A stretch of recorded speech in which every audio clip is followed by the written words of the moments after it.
কি নির্বাচনে বিজয়ী হবেন বলে আশা করছেন? এবার তো ধানের শীষ আছে।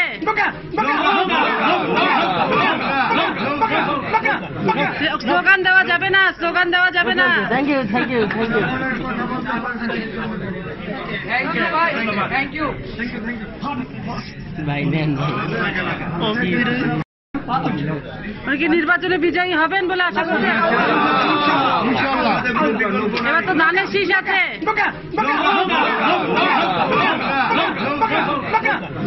স্লোগান দেওয়া যাবে না, স্লোগান দেওয়া যাবে না। Thank you thank you thank you ভাই নেন